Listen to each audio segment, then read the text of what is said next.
DM threatens to unalive herself because no one wants to send nudes to her.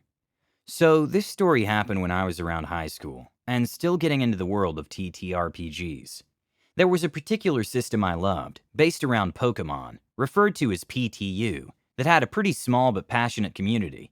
On a blog site for PTU, there was a post in the LFG thread about an LGBTQ game that was recruiting players. Fantasy-themed adventurers of all sorts of sexual orientations, gathering to fight big dungeon baddies with their Pokemon sidekicks, seemed very appealing for a closeted gay kid like me, so I was very happy to have been accepted. There were 6 players altogether, 4 guys and 2 girls specifically. We created our characters and were eager to begin. Our DM was a very upbeat and seemingly a fun individual at first. She was very sociable and supportive of our character builds, backgrounds, and let us get as creative as we wanted with it. For the first session, there seemed to be no signs of bad stuff happening. We started the campaign pretty mundanely. All of us Pokemon mercenaries were called together at a tavern to meet one another and set off on an adventure to stop a big scary dragon type of mysterious description from terrorizing the town. There were a number of NPCs in the tavern as well, and if anyone were to begin talking to them, the NPCs would start flirting almost immediately. Not too inappropriate, mind you. It said LGBTQ plus friendly in the description, so it was expected that there'd be some dating sim elements in it. What did start concerning us was when one of the male characters was groped by a female NPC just for talking to her.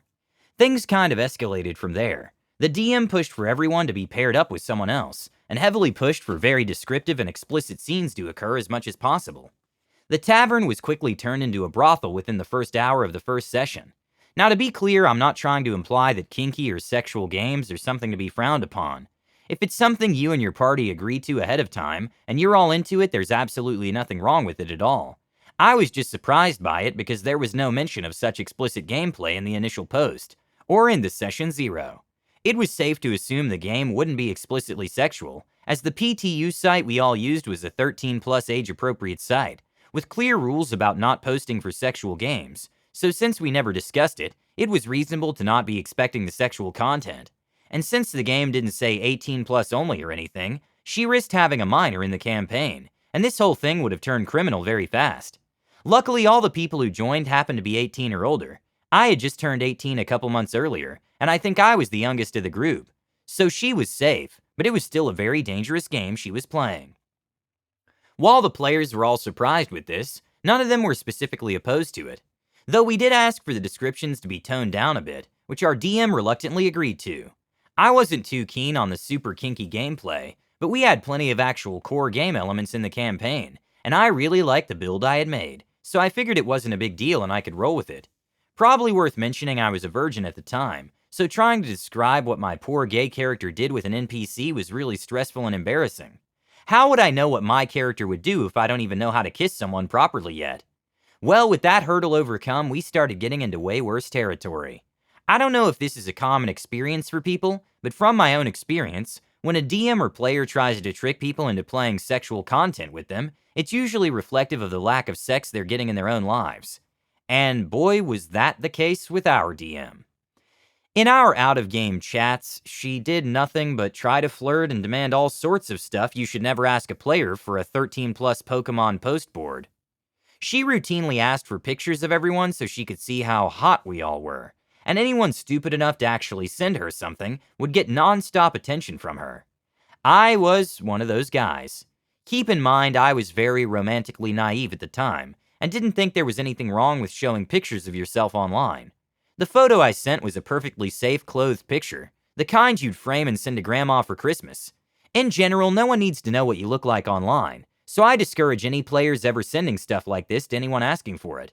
They might not be able to do anything with a standard Facebook-appropriate photo, but it's still like a green light for the requesting party to keep pressuring you to send more inappropriate photos later on, which is what happened to me.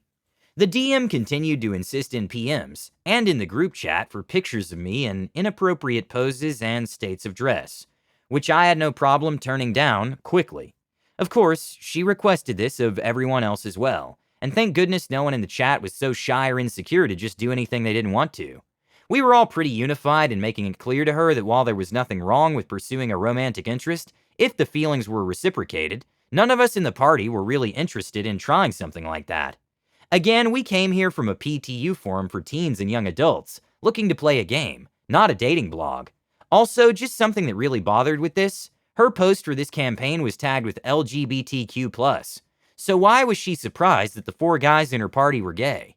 Sure, one of the girls was lesbian, but she wasn't really interested in any of the advances, and the other girl was ace, so she was especially not interested in any of the advances. Like, just putting LGBTQ+ in your game doesn't mean that everyone's gonna want to sleep together. Sometimes we just want to have an environment where we can be safely ourselves, without fear of harassment. My line with her came when she asked me to be her, "I am so sorry for this. It makes me cringe just typing it out. Master." She didn't mean this just in the standard BDSM context.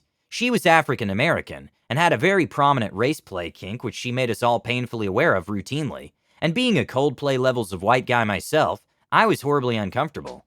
I set my foot down there and then. She knew I was gay. She knew I wasn't interested in any sort of relationship like that. And I told her I was going to leave if she ever tried that shit again. I should have just left, but she started getting into a sob story about how depressed she was, and that she was drunk, and begged us all to just give her another chance. Reluctantly, we agreed, but we definitely should have just left.